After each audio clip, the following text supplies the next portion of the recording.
بسم الله الرحمن الرحيم والحمد لله رب العالمين وصلى الله وسلم وبارك على سيدنا محمد وعلى آله وصحبه أجمعين أما بعد السلام عليكم ورحمة الله تعالى وبركاته. Voilà donc nous allons commencer Inch'Allah ce module qui est très important pour les étudiants en sciences islamiques. C'est un module commun dans tous les instituts. On ne peut pas parler des sciences islamiques sans il y a des passages obligatoires tels que les sciences du Coran, tels que les sciences du hadith, tels que usul fiqh, la langue arabe, c'est-à-dire les indications linguistiques. Il y a un certain nombre de choses. Bien sûr, lorsqu'on parle aussi des modules des sciences du Coran, il y a plusieurs manières d'aborder ce sujet-là. Il y a aussi un volume horaire, donc ça dépend du volume horaire, comment on va développer les choses. Est-ce qu'on va aller dans la profondeur ou bien on va faire les choses de manière sommaire? Ça dépend. Mais le plus important, même si on fait des fois une présentation sur certaines choses sommaires. Le plus important, ce sont les références. Donc, on vous donne les références, ce qu'il faut avoir comme livre de référence, un des livres de référence par rapport à chaque matière, Inch'Allah. Et ce livre de référence, vous allez avoir plus de détails normalement. Voilà, donc notre livre de référence, donc vous êtes le premier à étudier à partir de ce livre-là. Voilà, je me suis trompé. Est-ce que c'est bien Ulum al-Qur'an? J'ai fait c'est Usul al-Fiqh, lui aussi, il est nouveau. Ce n'est pas ce livre-là. Le livre de référence, c'est celui-là. Je vais arrêter le partage. Donc, je viens de les recevoir hier. Donc, je ne sais pas si vous arrivez à le voir. Non, il ne me semble pas. Wa khair, Inch'Allah. Je vais corriger ça, Inch'Allah, pendant Salat et on va revenir là-dessus, Inch'Allah, tout à l'heure. Donc, j'ai dit ce premier cours sur les sciences du Coran. Voilà, donc il va, Inch'Allah, avoir comme référence ce livre-là. Et même dans ce livre-là, donc vous allez voir qu'il a une histoire. Et même ce livre-là, il indique beaucoup de références dans chaque partie. Voilà, donc j'ai commencé, je vous laisse lire ça, Inch'Allah, plus tard. Donc c'est très important de mettre en avant la place de le Coran. Et donc la noblesse de cette science-là, c'est en fonction de l'objet. L'objet d'étude ici, c'est le Coran. Et donc la noblesse de cette science-là qui forme voilà, un ensemble de sciences autour de le Coran. Et donc la noblesse de cette science-là, ou ces sciences-là autour de le Coran, donc, c'est à partir aussi, c'est en fonction de la noblesse de l'objet, et l'objet, c'est le Coran. C'est pour cela que j'ai mis en avant, on peut mettre en avant plusieurs versets, plusieurs hadiths. Inna nahnu nazzalna dhikra wa inna lahu lahafidhun. En vérité, c'est nous qui avons fait descendre le rappel, le Coran, et c'est nous qui en sommes gardiens. Et ça, c'est par rapport à la forme qu'elle a été protégée, le Coran, que Allah subhanahu wa ta'ala s'est chargé lui-même pour indiquer, même avant de commencer, que le Coran a été préservé et que cette science-là, ce sont les outils de la préservation de le Coran. On va voir même au niveau du sens comme au niveau du contenu. Aussi, ce verset-là, comme je peux citer d'autres, Inna hadha al-Qur'an yahdi lillati hiya aqwam. En vérité, ce Coran guide vers ce qu'il y a de plus droit. Et je peux aussi rajouter le verset Alif Lam Mim, dhalika al-kitabu la rayba fihi, hudan lil-muttaqin. C'est un livre au sujet duquel il n'y a aucun doute, une guidance. Donc, c'est l'objet de le Coran, c'est un livre de guidance. Quel est l'objet de le Coran? C'est un livre de guidance. Donc, il est protégé et c'est un livre de guidance. Et même c'est un miracle parce qu'il contient plusieurs indications, plusieurs choses qui permettent voilà, d'avoir la confiance et d'avoir même la certitude quant à ses sources ou quant à la source de le Coran qui est émane d'Allah subhanahu wa ta'ala, qu'il s'agit tout simplement de la révélation. Ce verset, donc, pardon, ce hadith qui est rapporté par Al-Bukhari ou Muslim, Ma min al-anbiya nabiyyun illa u'tiya ma mithluhu amana ma'ahu alayhi al-bashar وإنما كان الذي أوتيت وحيا أوحاه الله إلي فأرجو أن أكون أكثرهم تابعا يوم القيامة. Donc il n'y a pas de prophète parmi les prophètes sans qu'il n'ait reçu pardon, un signe, c'est-à-dire un signe, quelque chose qui prouve leur sincérité. Donc un signe grâce auquel les gens ont cru en lui. Quant à moi, ce qui m'a été accordé, c'est une révélation qu'Allah m'a inspirée. Donc le Coran, c'est le miracle par excellence, le miracle du prophète sallam. Comme chaque prophète avait un miracle et la particularité de le Coran, il est toujours entre nos mains. Quant au miracle peut-être des autres prophètes, ils étaient yani, pendant un laps de temps. Ce sont des miracles ponctuels. Et donc il dit, le prophète sallallahu alayhi wa sallam, j'espère donc être celui qui aura le plus de fidèles au jour de la résurrection.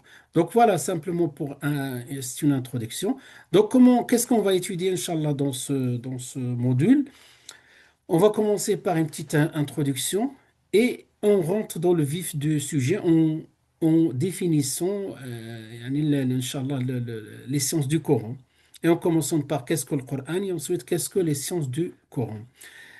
On va parler de l'émergence de cette science-là, c'est très important. Avant, peut-être on faisait moins, des fois on les laisse à la fin. C'est-à-dire l'aspect historique et l'émergence de la science en question. On le faisait moins. Mais avec le temps, subhanallah, les controverses, voilà, les personnes des fois qui lancent des shubuhat. Donc, le fait de commencer par expliquer yani la racine d'où il vient cette science-là, ça permet à certains parmi nous à répondre à ces controverses, à ces shubuhat. Et donc, c'est une science, vous allez voir, qui a ses sources, l'ahd al-nabawi, donc de l'époque prophétique. Et ainsi de suite, comment elle s'est développée et que c'est une science tout à fait valide et qui a toute sa place. Donc, dans cette science-là, on va parler de racines de cette science, comment elle a commencé à l'époque du prophète, sallallahu alayhi wa sallam. Ensuite, donc, d'autres époques, l'époque des compagnons, l'époque où on a commencé voilà, donc à faire consignation et transcription yani de cette science à travers la transcription du hadith. On va parler de ça à quel moment? On va parler des auteurs de cette période-là. Quatrième époque, donc le moment où on commence à compiler parce que les sciences du Coran étaient éparpillées. Et maintenant, à partir de cette époque-là, on commence à compiler jusqu'à ce qu'au départ, des chapitres, comme par exemple Asbab al-Nuzul, les causes de la révélation, on trouve peut-être d'autres qui vont s'intéresser à Gharib al-Qur'an, c'est-à-dire les termes qui sont pas très explicites dans le Coran, et ainsi de suite. Donc, il va venir une période où on va commencer à compiler l'ensemble des sciences du Coran sous titre, hein, donc sous un titre qui est le Ulum al-Qur'an. Et ainsi de suite jusqu'à ce qu'on arrive à une période de stabilité, donc la période de stabilité. Et je pense c'est à partir du 9e, 10e siècle, avec, même avant, surtout on arrive au summum de la compilation de l'ensemble des sciences du hadith avec Suyuti rahimahullah qui est mort en 911 de l'Hégire avec son célèbre livre. Vous le connaissez le livre? Vous savez comment il s'appelle ce livre-là? De Suyuti. Al-Itqan fi ulum al-Qur'an. On va le voir, Inch'Allah. Voilà, donc,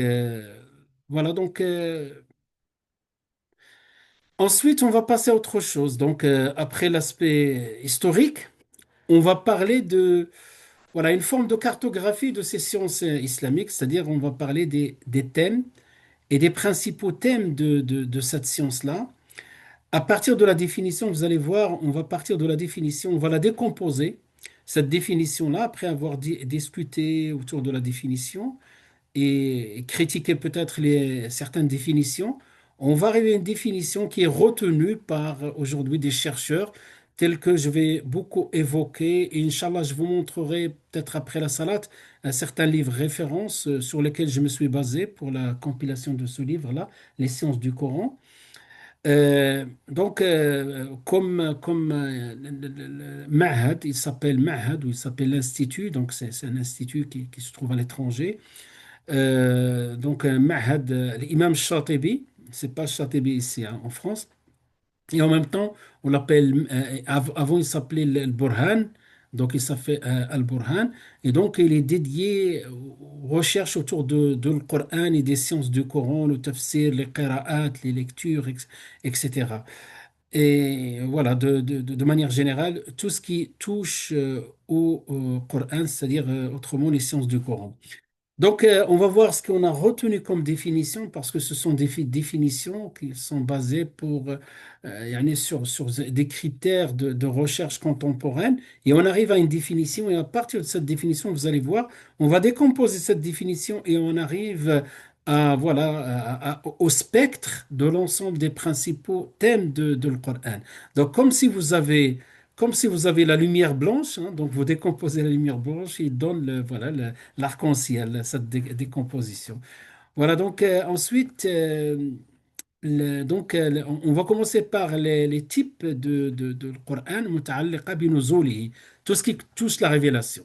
Et donc, on va étudier, Inch'Allah, avec un peu plus de détails, la révélation, les différentes formes de révélation, la révélation linguistique, la révélation légale, yani shar'i, et ila akhiri. La manière, c'est quand on apprend, yani, alhamdoulilah, la science qui est et la science qui est valide, là, ça nous permet aussi d'écarter tout ce qui est invalide, tout ce qui peut-être des fois certains donc ils ont des croyances liées à la révélation. Donc à partir de ce qu'on a étudié, on peut éviter ces types de dérives en matière de croyances et notamment dans la partie de la révélation. القسم الثاني, donc tout ce qui est متعلق بجمعه, la compilation, le travail qui a été fait par les Sahaba, et un peu la chronologie de cette compilation et le pourquoi de chaque étape de la compilation. Donc, il n'y a que deux étapes. Il y a yani si je veux détailler, je vais parler de la compilation orale et ensuite la compilation écrite. La compilation orale était toujours là, écrite après la mort du prophète sallallahu alayhi wa sallam. Tout simplement, les suhuf et les documents, ou plutôt les supports, étaient éparpillés. Et à l'époque d'Abu Bakr, on va compiler et il va y avoir une autre compilation, on va voir pourquoi, de Uthman radiallahu anhu. أنواع علوم القرآن المتعلقة, on va voir tout ce qui concerne ses caractéristiques et ses droits. أنواع القرآن المتعلقة بخصائصه وحقوقه, et donc le droit envers le Coran. أنواع القرآن المتعلقة بقراءته, donc on va parler de la récitation, de القراءات العشر, voilà, de leur histoire, de l'origine de ces qira'at. Et Inch'Allah, je vais voir si on a le temps d'inviter quelqu'un de spécialiste dans ce domaine. On a quelqu'un à l'Institut, donc voilà, c'est un spécialiste de ce domaine-là. Inch'Allah, je l'inviterai à vous donner, Inch'Allah, après une présentation sommaire, je lui laisse la parole pour vous donner un peu plus de détails par rapport à ça. Voilà, c'est une passion pour lui, cet aspect des sciences du Coran. أنواع علوم القرآن متعلقة بتفسيره. C'est là où on va parler, Inch'Allah, de tafsir, des fondements de tafsir, c'est-à-dire l'exégèse, hein, tafsir.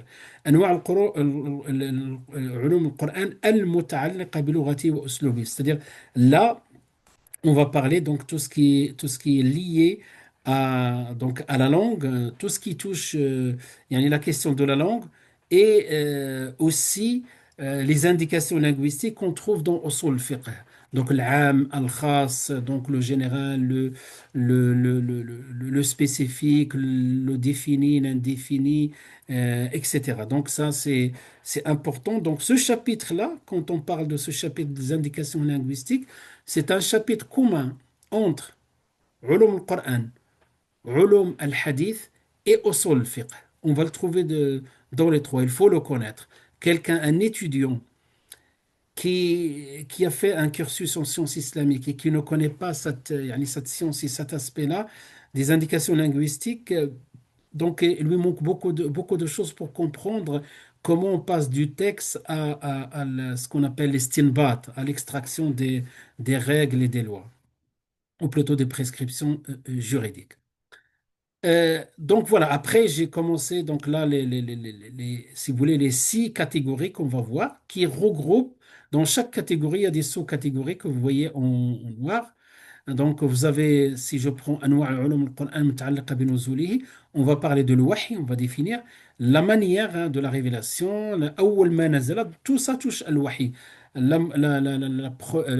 premier et le dernier verset, Al-Makki ou Al-Madani, des choses que très tôt les Sahaba ont évoquées, et aussi Ilm Asbab al-Nuzul, donc la science des causes de la révélation, parce que les causes de la révélation donc aident à comprendre le texte, ça aide à comprendre aussi, aide le mufassir de donner le bon sens dans son tafsir.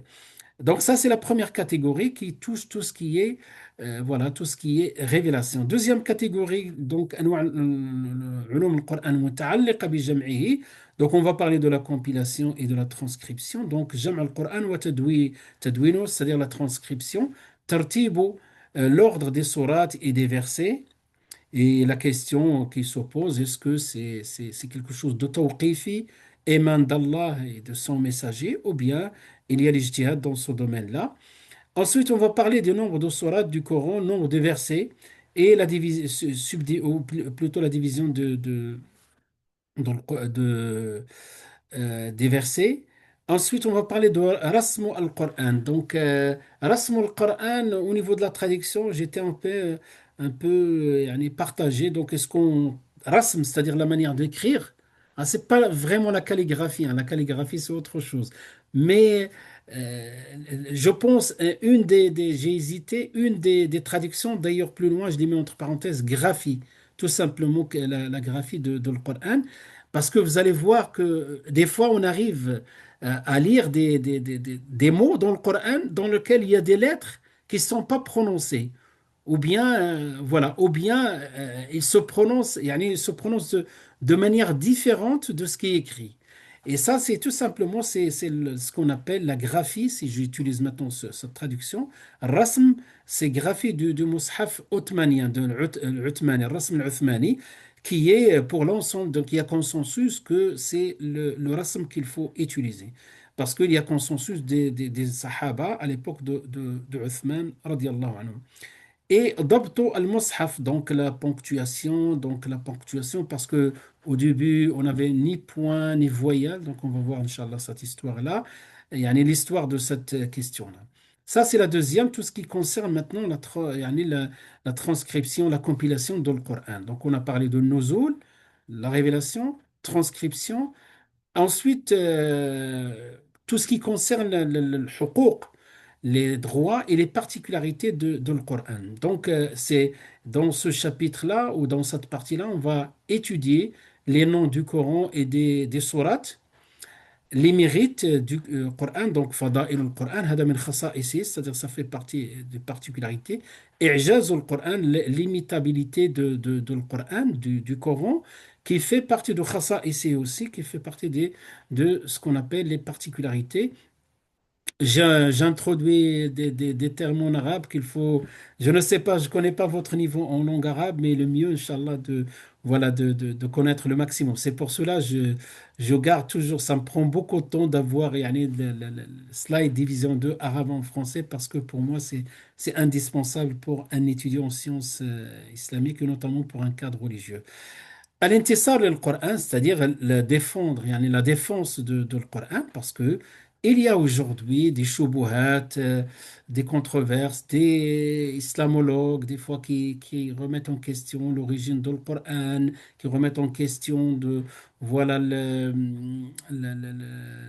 la continuité dans la transmission du Coran, qui remettent en question la question du notoire, yani qui nous a été transmis de manière notoire notoire, ce qu'on appelle le contraire de l'ahad, donc comment on appelle notoire en arabe? Le notoire. Hein? Le متواتر متواتر. mutawatir, mashallah, alhamdulillah que vous êtes là. D'accord, merci. Donc le mutawatir, ils remettent en question. Et donc il faut avoir un minimum. Donc je ne sais pas si vous avez vu ces derniers temps des vidéos, même certaines personnes voilà, de confession musulmane qui remettent en cause même cette transmission. Et quand on regarde leurs ressources, ce sont que des islamologues qui ne sont pas des spécialistes hein, des sciences islamiques. Un islamologue, c'est pas un spécialiste des sciences islamiques. C'est un chercheur, un universitaire, voilà, qui critique qui pose des questions et qui arrive à des conclusions. Euh, et aussi, nous avons aussi les orientalistes, donc les mustashriqoun, voilà, qui ont très tôt commencé à y mettre des fois des critiques. Donc, il faut avoir les bonnes réponses par rapport à ces critiques, parce que ça tourne autour de quelques questions. Chacun les présente de sa manière, mais ça tourne autour de quelques questions qui sont connues pour les savants. Et il doit être connu pour nous aussi, car talabatul ilm, comme étudiants en sciences islamiques.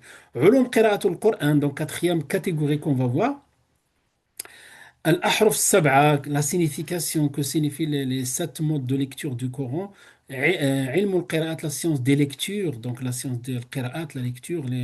Donc sur deux choses, je vais, Inch'Allah, voir plus. Je vais faire intervenir, Inch'Allah, notre frère au sein de l'Institut, qui c'est une passion pour lui, le Qira'at, plus la partie de graphie de Rasm al-Qur'an. Donc, ilm al-Tajwid, je ferme la parenthèse, donc la science du Tajwid aussi.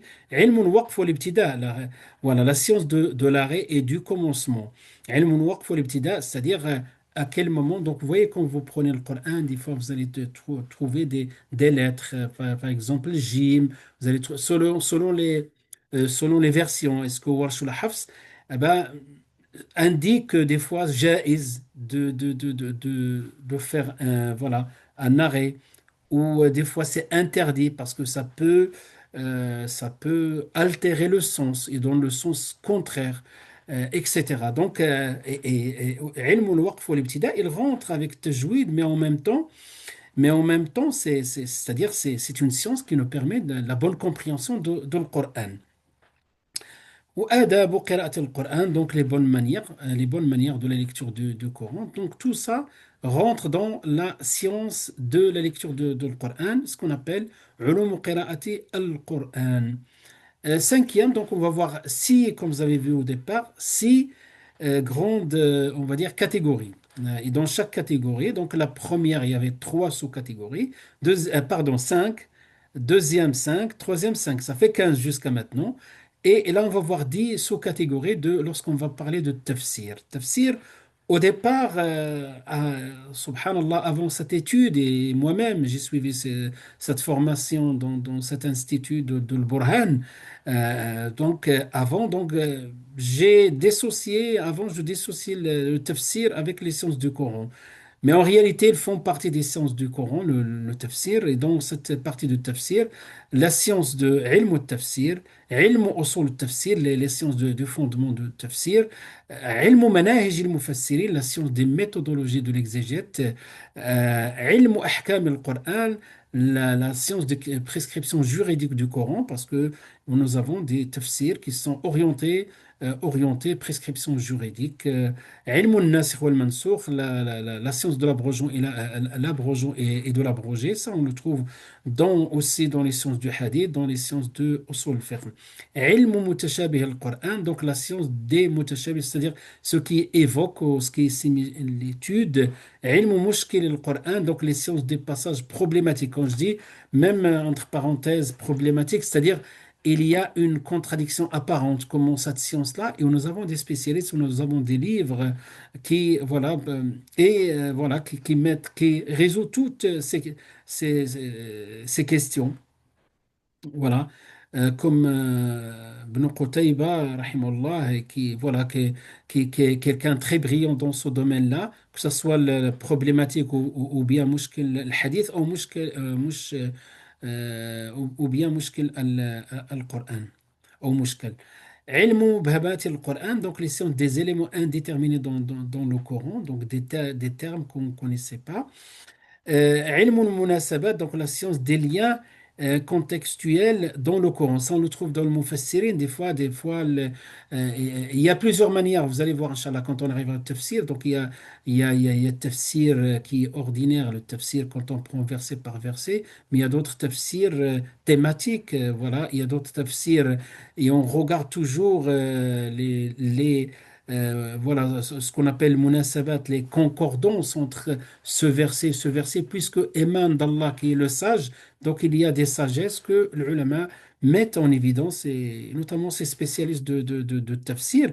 Et des fois, il n'y a pas de hasard dans le Coran, un verset, ou des fois on inverse, hein, on commence par un mot au lieu d'un autre mot, ou bien ça c'est peut-être dans la rhétorique, dans le balara, on peut trouver ça dans la balara, mais plutôt par exemple une sourate qui finit par un verset et le verset de la sourate, le premier verset de la sourate suivante. Donc il y a ce qu'on appelle une concordance, hein. Donc c'est ce qu'on appelle al-munasabat في القرآن.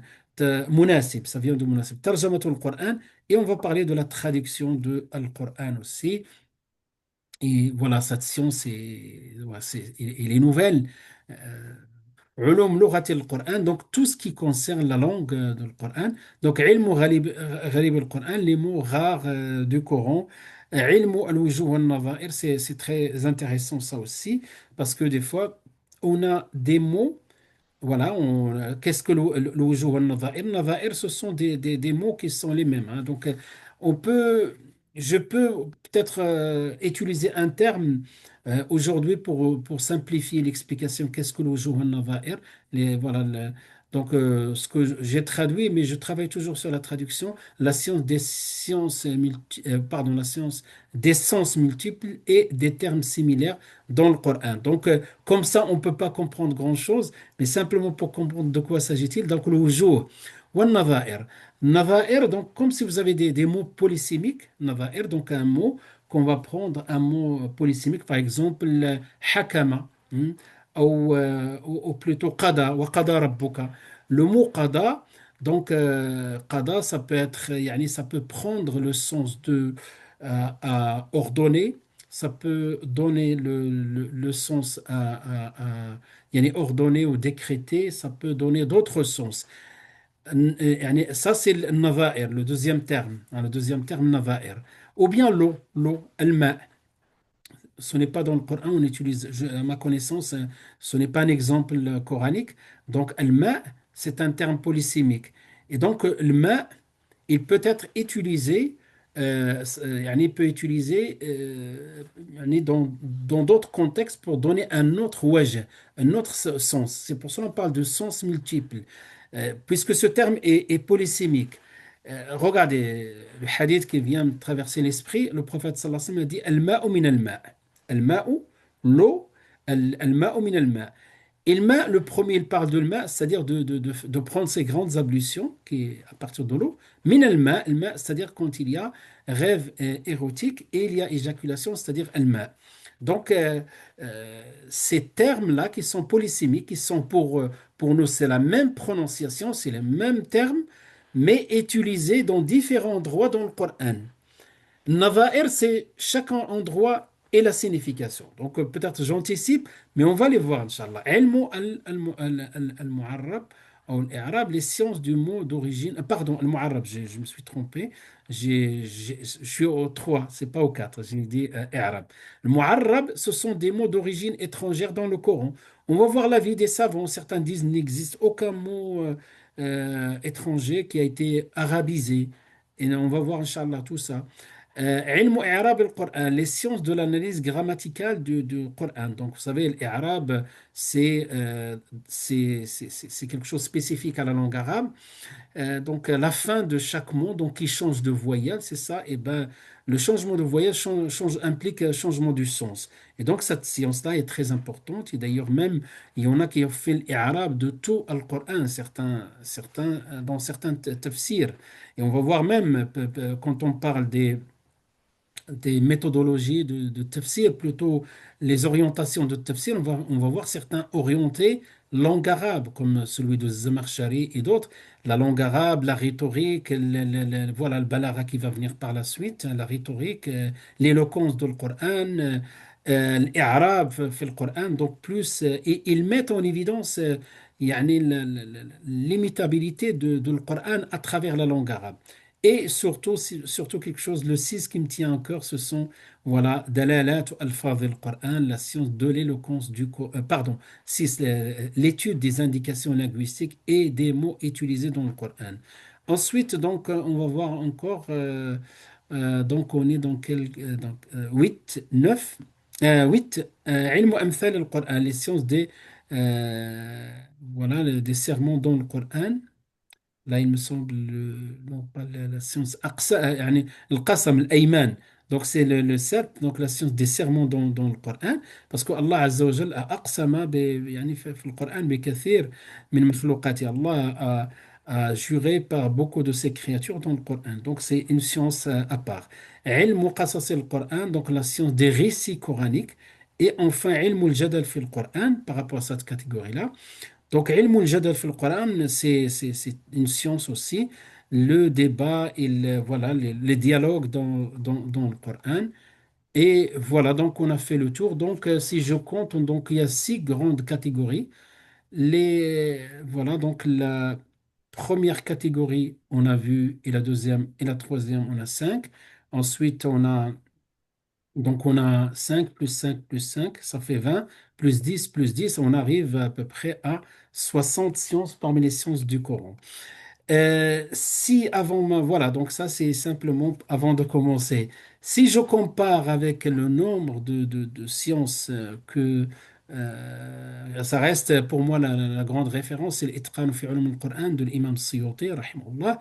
Donc il a parlé à peu près de 80 sciences. Donc pourquoi ici on parle de 60, on parle de 80?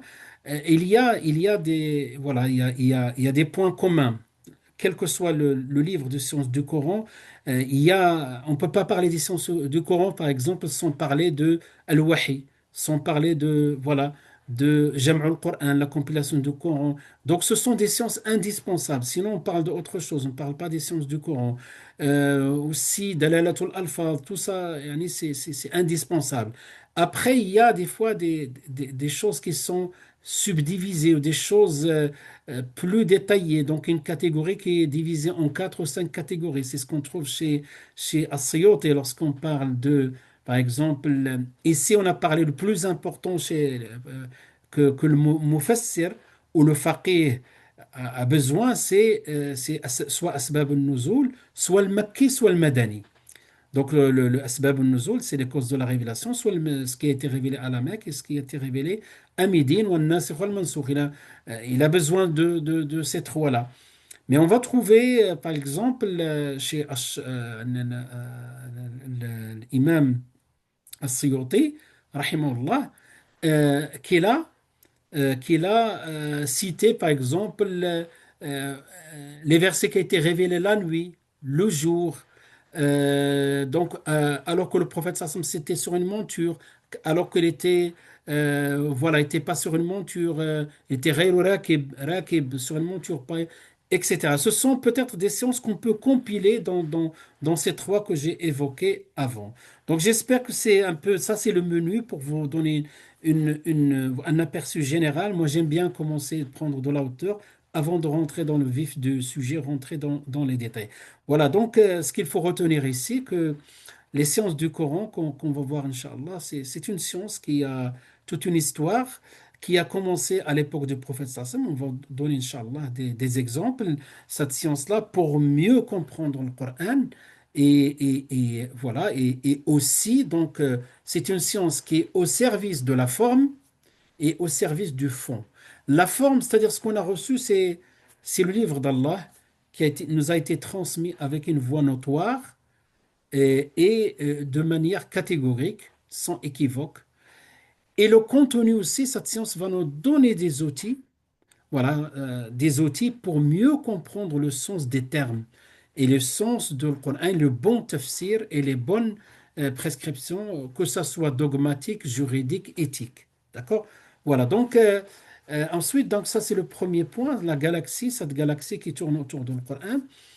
Cette science, moi j'étais, depuis des années, je cherchais, même, je pense, il y a les frères, on a fait une introduction avec certains frères, je pense Jean-Luc qui est là, et j'ai commencé, j'ai fait une petite présentation et j'ai dit, voilà, j'ai listé toutes les sciences on n'a pas continué ça ensemble, j'ai listé toutes les sciences à partir du livre de l'Itqan fi ulum al-Qur'an, et que quelque chose que je cherchais depuis longtemps, comment subdiviser ou bien catégoriser, j'ose dire, ces sciences en en catégories de sciences. Donc, euh, j'ai trouvé beaucoup de choses jusqu'à ce que je tombe sur le livre. J'ai oublié je vais vous le montrer tout à l'heure. Donc, un livre très intéressant. S'il y a des arabophones parmi vous, c'est un excellent livre que je vous recommande, que je vais vous recommander d'autres livres. Et ce modeste livre alhamdoulilah, de l'Institut, hein, donc il y a environ 530. Je pense un des livres le plus volumineux de l'édition IASA chaîne, parce que on a essayé de rester fidèle et compiler la plupart de ces sciences.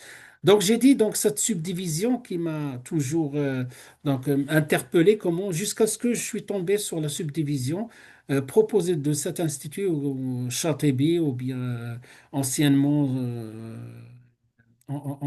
donc Ma'had.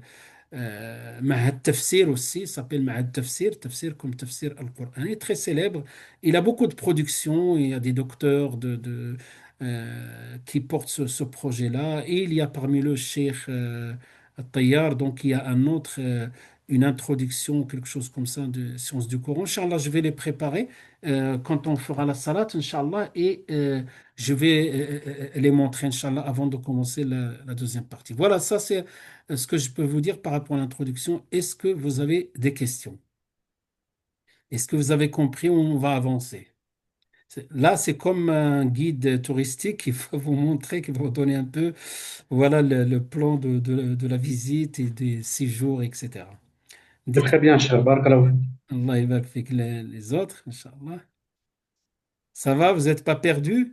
Parce que Non, si je commence à vous perdre, hein, Machallah, comme un guide, s'il perd ses 1, et tout ça, ça va tenir dans le programme des 12 heures, Machallah. ah, de 10 heures. Des Non, 12 heures. 10 heures pour les SE1. Pardon, pour les CR1. Ils vont voir que une partie. Non, non, c'est beaucoup plus, hein. Je ne me rappelle pas combien d'heures. Parce Je que ne me nous, rappelle dans... pas. Non, non, beaucoup plus. Beaucoup plus. D'accord. D'accord. Nous, salam alaikum, Oustad. Wa alaykum salam Euh, wa rahmatullah. nous, on a fait ce cours-là avec Cheikh Oustad Monza Mhm, Monzanati. mhm, Et ça reprend tout ce que vous avez. On peut le refaire avec vous, il n'y a pas de problème. On mhm. peut, je veux dire, on peut juste poser les cours, il n'y a pas de souci. D'accord. Vous êtes quoi, CR2, CR2, Ah, Cheikh Hakima, c'est R3, pardon. ah, CR3. Et vous avez vu tout ça, vous avez vu la partie tafsir, vous avez tout vu, vous avez vu les indications là? Bien? On a vu exactement, on a vu le rasm qui est la graphie, on a vu la révélation de Sabab al-Nuzul, comment le Oui, Coran nous était parvenu, on avait vu la retranscription, on oui, avait vu le corpus qui a été fait par Abu Bakr al-Siddiq, oui. on avait vu le rassemblement avec les points diacritiques de Uthman ibn Affan, et Mhm. quand il avait expédié les copies dans toute la péninsule Oui, arabique. d'accord. J'ai fait les 7 lectures par rapport au Quraysh, parce que c'était là où il avait été révélé, mais les 7 modes de lecture, Mhm. justement avec le siècle, les siècles, ce qu'il y a, il fallait tenir compte du siècle, donc ce qu'il y a avant et ce qu'il y a après. Mhm. Ensuite, on a fait donc les 7 modes de lecture, mais on dit 10 parce qu'on en a rajouté 3, en fait. Mhm. Mhm. Et après, on avait appris que le lecteur, c'était la qira'a et celui qui transmettait, c'était riwaya. Mhm. Quoi d'autre? On avait fait tout ça, en fait, la lecture mutawatir. On avait fait les premiers, les derniers versets révélés, les Mhm. versets abrogés, comme vous avez dit, le Mécois, le Médinois. Mhm. On a fait tout ce que vous avez fait, en fait, le Qasem fil Qur'an al-Karim aussi. Mhm. On avait fait, vous savez, D'accord. les sermons explicites, Voilà. Zayd, comme Donc, vous jusque-là, disiez. tout ce que tu as cité, pour moi, c'est le niveau 1. Le niveau 2, c'est D'accord. Manahij al-Tafsir. Vous avez vu Manahij al-Tafsir, la méthodologie des Mufassirin, les fondements de Tafsir, etc. Ça, Donc, on avait abordé et après, ça rentrait aussi avec le usul al-fiqh quand après il nous disait les conjonctures par rapport où il y avait les textes par rapport au usuliyin et le fiqh par rapport à, en fait, quand il nous faisait les traductions littérales et un peu, vous savez, le tarjama mhm. tafsiriya et le tarjama al-harfiya. Et là, on plaçait par catégorie. D'accord, on va Après, voir, Inch'Allah. Donc, mais justement, voilà, on va voir, on peut Inch'Allah, tous compléter les les... deux. Pardon? On peut compléter les deux, je veux dire, il n'y a pas de souci Oui, en oui, soi. alhamdoulilah, il y a une manière, simplement, c'est-à-dire, avant, même nous, voilà, c'est ce que tu viens de dire, c'est vraiment ce qu'on faisait de manière classique, mais Mhm. cette nouvelle présentation tient compte de, voilà, des travaux de cet institut qui a, quand je dis un Oui, institut, hein, c'est une université de recherche, hein, donc qui a mis oui, en bien avant, sûr. qui a travaillé sur d'autres aspects qui ont mis en évidence. Bon, Inch'Allah, hein. Khair, Inch'Allah, bihawlillah. Voilà. Là, D'autres, allez-y, je vous écoute. c'était pas une critique, je voulais savoir juste si on pouvait Non, non, les. non, moi, j'ai pas pris ça comme critique. Ah, Astaghfirullah. d'accord, parce que là Pourquoi? aussi. Non, non, non, Je non, voulais savoir si on pouvait encore non. utiliser nos bases Pourquoi je avec prends ça comme critique? Non, non, non, il n'y a pas de critique. Il n'y a pas de Barakallahu critique. fik, Oustaz. Allah yabarak fik, Inch'Allah. Non, non, il n'y a pas de critique. Voilà, donc, voilà, comme petite introduction, le Coran est au cœur de la foi et de la loi et de la spiritualité des musulmans. Pour préserver sa compréhension correcte, surtout, on peut parler souvent de la préservation du contenu, mais on oublie la préservation voilà, la préservation de la compréhension. Donc, les savants ont développé au fil du siècle une discipline spécifique. Ce n'est pas une invention, hein, c'est-à-dire, c'est comme au fiqh. Ce n'est pas une invention par Shafi'i dans sa Risala, mais ce sont des choses qui existaient naturellement, et surtout ceux qui maîtrisaient la langue arabe, et les Sahaba qui étaient avec le prophète sallallahu alayhi wa sallam, avait la maîtrise de cette chose-là, ils comprenaient le sens. Mais avec le temps, les gens commencent à oublier et ils tombent sur une lecture faciale et peut-être des mauvaises interprétations, une lecture purement zahirite. Et c'est à ce moment-là que les savants ont développé, qui essaient de développer, pour toujours dans le but de préserver yani, la version originale par rapport au contenu, par rapport au sens. Donc, cette science, il va engendrer la révélation, la transmission, la récitation, l'exégèse, la langue arabe, des règles d'interprétation. Euh, Aussi, donc, ce cours a pour objectif de simplifier cette discipline et de la présenter dans un cadre aussi historique, objectif et méthodologique à travers, premièrement, clarification des notions fondamentales, les définitions, les noms et les attributs du Coran. تتبع نشأة هذا العلم منذ العصر النبوي donc retracer donc au retracement de l'histoire de la discipline de l'époque prophétique aux ouvrages spécifiques et présenter des grandes catégories une grande catégorie de cette science. Tout à l'heure, ce que j'ai présenté les six, hein, les grandes catégories pour nous. Inch'Allah, dans ce cours-là, les six, et dans chaque catégorie, il y a des sous-catégories. Donc voilà, dans l'introduction, ce livre est orienté pour toute personne, il y a les étudiants, les enseignants, et toute personne désireuse de connaître qu'est-ce que ces sciences de Coran. Le livre j'espère, Inch'Allah, qu'il est facile à lire et de comprendre parce que j'essaie de mettre un fil conducteur du début jusqu'à la fin, des introductions avant chaque chapitre et une conclusion, cartographie pour même la personne qui n'assiste pas au cours, il peut comprendre quand même les grandes lignes de cette science-là. Voilà, donc on commence par définir. Ça, c'est la méthode qu'on suit que dans toutes les matières. Des fois, parce que c'est évident, des fois, on passe à autre chose, mais on commence toujours par définir, définir les choses. Et quand on définit, toujours la définition linguistique et la définition terminologique. Donc, dans ce premier chapitre, donc, on va commencer par définir. qu'est-ce que d'abord Al-Qur'an? Et quand on définit, on a besoin de définir le sens linguistique avant de définir le sens terminologique. En arabe, on dit al-ma'na al-lughawi ou al-ma'na al-istilahi.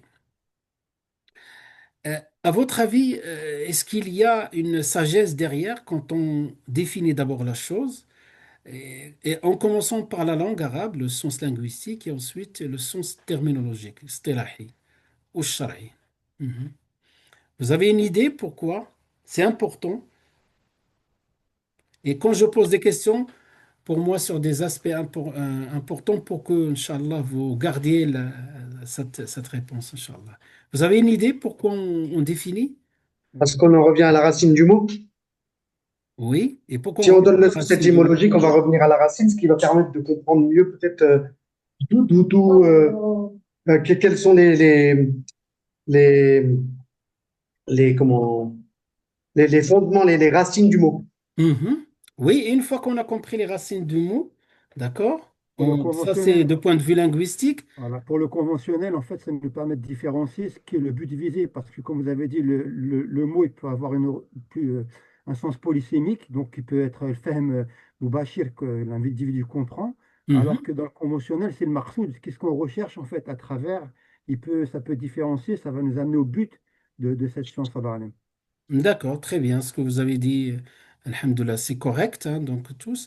Donc le linguistique, c'est-à-dire, c'est très important parce que, vous voyez, aujourd'hui, je suis toujours méfiant par rapport à ceux qui sortent les controverses parce que des fois, quand on, يعني la langue arabe et le sens linguistique, c'est un juge, c'est un juge entre nous, c'est un arbitre, parce que certains vont prendre un terme et ils vont philosopher autour du terme, mais en réalité, ils sortent du sens linguistique. Donc, il ne doit pas sortir du cadre de la langue arabe.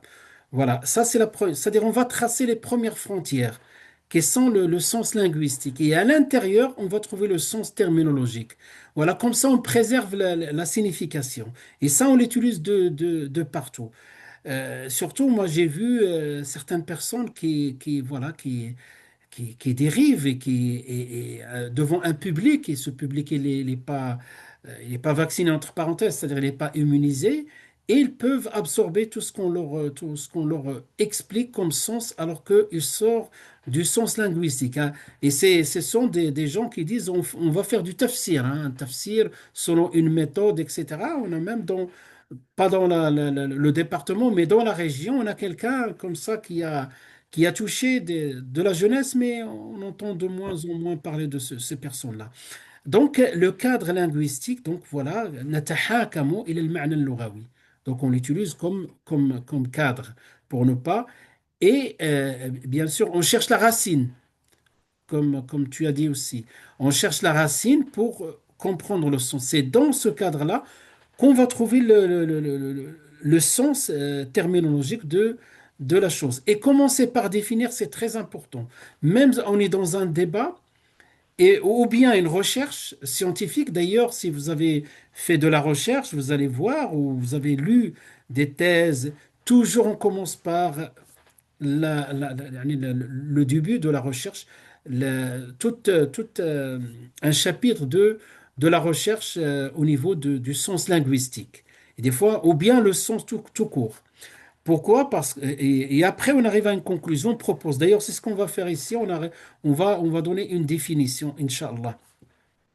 Donc, j'ai dit, je répète, la langue arabe, c'est pour protéger le cadre et on ne sort pas de ça. Et le sens terminologique aussi, quand on définit, on se met d'accord sur une définition, il y a l'adage qui dit al-hukmu ala shay'in far'un an tasawwuri. Vous connaissez ça, cet adage, il faut le garder toujours en tête.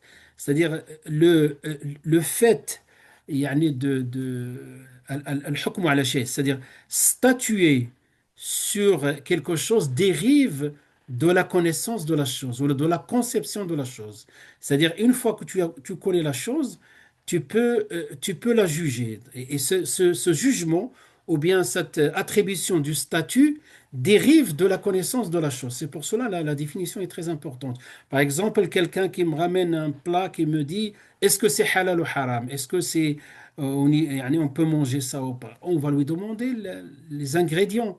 Et à partir des ingrédients, ça c'est يعني la définition de ce repas-là. Et c'est à partir de là que je peux, voilà, peut conclure le reste. C'est important. Donc, on revient maintenant à la langue arabe et je vais essayer d'avancer un peu plus vite. Je regarde en même temps l'heure de la salade. Sur le plan linguistique, il y a trois grandes, on va dire trois définitions, plutôt trois orientations, hein. Donc, sur le plan linguistique, il y a trois opinions, principales opinions.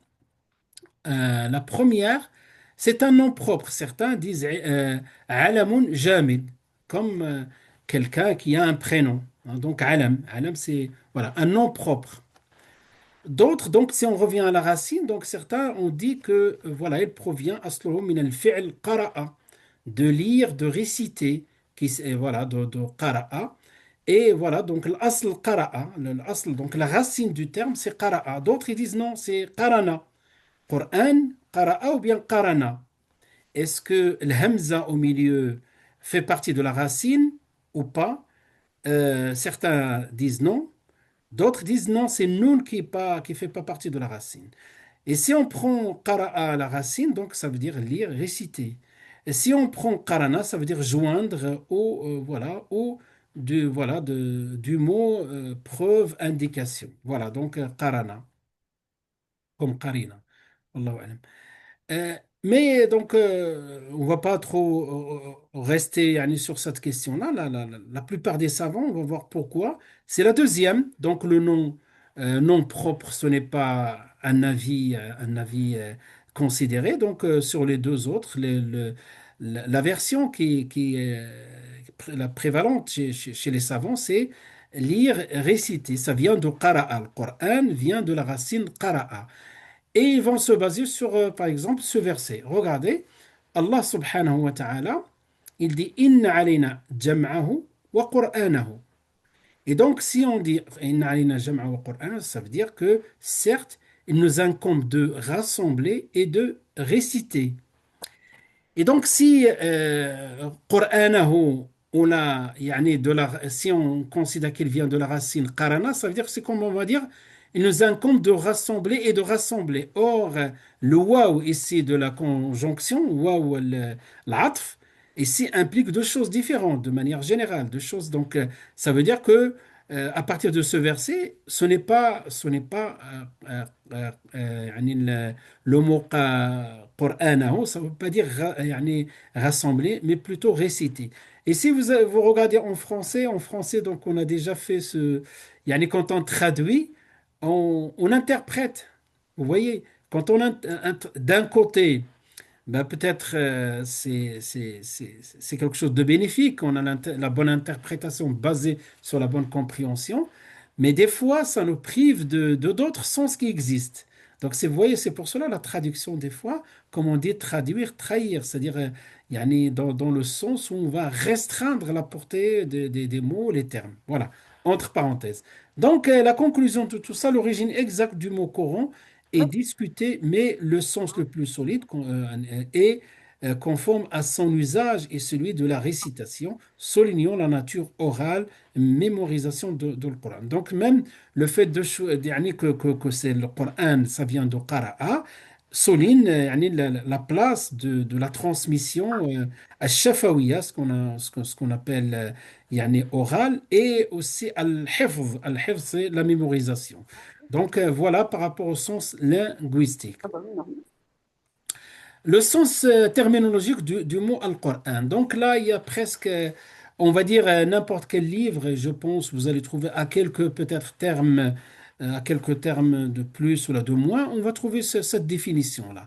Et cette définition-là, c'est l'auteur, ou les auteurs de cette définition, ils ont essayé de donner ce qu'on appelle يعني تعريف جامع مانع. Que veut dire jami'?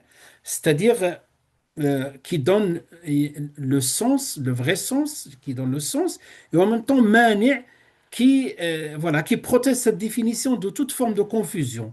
C'est pour cela quand on trouve généralement on trouve cette définition, on va trouver des commentaires. C'est ce que j'ai souligné.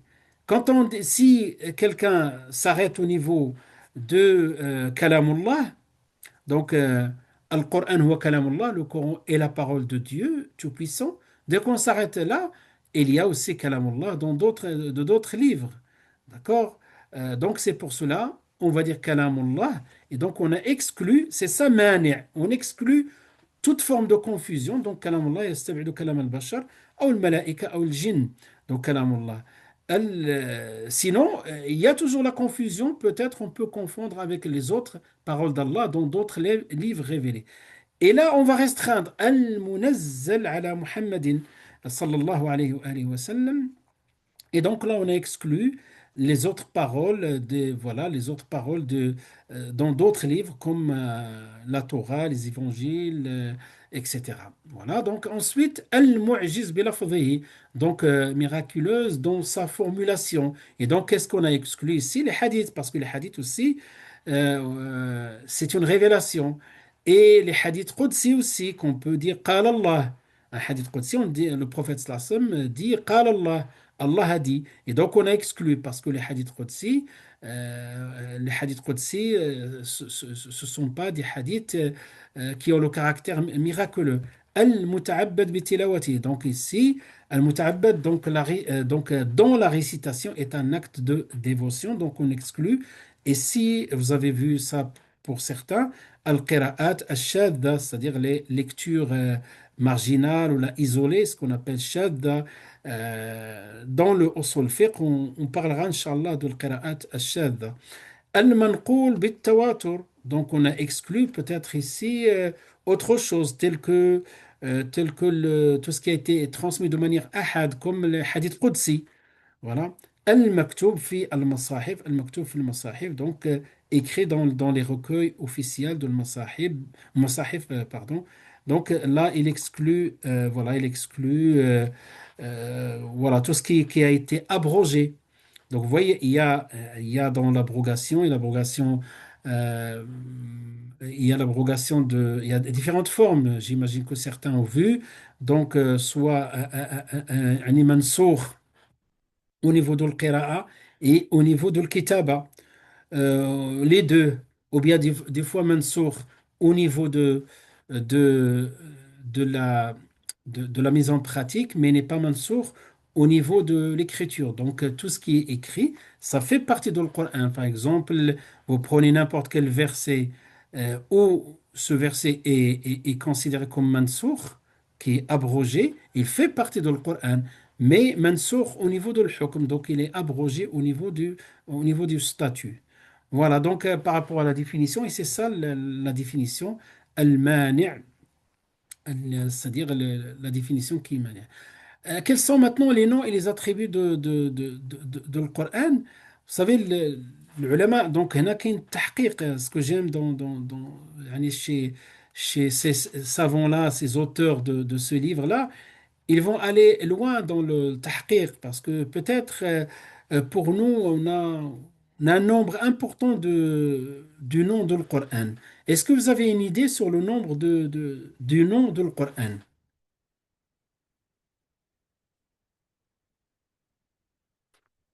Hmm. Et avec un exemple, voilà. Allez, Je dis, le Coran. Hmm. Pardon. Coran, il y a le Kitab, Al-Mus'haf, Le Furqan, le discernement. Mhm. Oui. Euh, An-Nur, euh, An-Nur, Al-Huda, tout ça, vous êtes d'accord avec moi? oui. il y Al-Shifa, avait Zikr, hein? il y avait le Tanzil, et il n'y a pas Zikr aussi, il me semblait. Il y a Voilà, on Zikr. va, on va les prendre, Inch'Allah. Il y a le Coran, il y a le Furqan, il y a le Tanzil, il y a le Dhikr, il y a le Tanzil, d'accord. Shifa, Nur, Nour, Nur aussi, vous êtes Al-Huda, d'accord avec moi? Al-Huda, Il y a le Kitab également. Al-Kitab, oui, on l'a pas cité au début, oui, Al-Kitab. Là, Al-Huda, vous voyez que quand je pose une question, j'ai envie que, Inch'Allah, voilà, que ce passage-là soit marqué, Inch'Allah, dans vos esprits. Ben, en réalité, le muhaqqiqoun, voilà, le muhaqqiqoun, ils disent il n'a que 4 ou 5 noms propres. Tout le reste, ce sont des caractéristiques dans le Coran. Et ça, yani, voilà, donc des savants muhaqqiqoun, qu'on va, Inch'Allah, citer quelques-uns, sinon vous allez trouver un peu plus de détails dans le livre. Les livres, يعني les savants, donc je ne sais pas si j'ai cité ici dans les slides les noms des savants, mais يعني le muhaqqiqoun, les savants qui approfondissent les connaissances et la recherche, ils disent qu'il y a que ces cinq noms, Al-Qur'an, Al-Kitab, le rappel Al-Dhikr, Al-Furqan, Al-Tanzil. Les autres appellations servent davantage à décrire ses qualités. Voilà, quelques exemples montrent ce lien entre le nom et l'attribut.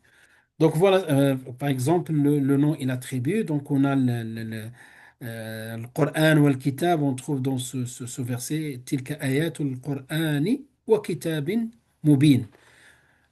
Inna nahnu nazzalna dhikra wa inna lahu lahafidhun, le rappel qui est, voilà, qui est le rappel qui est Al-Qur'an. إن الذين كفروا بالذكر لما جاءهم وإنه لكتاب عزيز. Donc ceux qui ont mécru au rappel. Donc le rappel Coran. وإنه لتنزيل من رب العالمين, etc. Donc quand on observe les fois où on utilise ces cinq noms, certains yani, divergent sur le tanzil, hein. Donc, mais les quatre, les savants s'accordent à dire les quatre et le reste, et le reste, ce sont des caractéristiques. Des caractéristiques. وإنه لتنزيل من رب العالمين. Cette catégorie de savants, donc, pardon, quand je dis s'accorde, j'ai mesuré mes mots. J'ai pas dit consensus. Attention, il peut y avoir des savants qui ne sont pas de cet avis-là. Donc, de manière générale, donc, cinq noms. Et tout le reste, ce sont des caractéristiques. Euh, voilà, donc je ne sais pas si j'ai mis les détails. Voilà, d'accord. Non, j'ai pas mis les détails, ils sont dans le livre. Si vous voulez, je peux vous donner plus et l'avis des savants tels que les anciens, hein, tels que les premiers mufassirin, comment, lorsqu'ils parlent des noms dans le Coran, ils parlent de 4 ou 5. Wallahu alam. Maintenant, on a fini avec la définition du Coran, ses noms et ses attributs. Donc, la définition, on a vu linguistique, il y a trois propositions, dont une qui est voilà, la plus, on va dire, la vie le plus correcte, qui est Qara'a min al-Qur'an. Euh, et nous avons vu la définition terminologique du Coran, huwa kitabullah al-munazzal ala Muhammadin sallallahu alayhi wa sallam. Donc il faut apprendre, si vous pouvez l'apprendre en arabe, c'est encore mieux, Inch'Allah. Bien sûr, je sais qu'en français vous allez l'apprendre, mais vous pouvez l'apprendre en arabe, ça serait encore mieux. Voilà, et les noms et les caractéristiques, c'est ce qu'on vient de citer.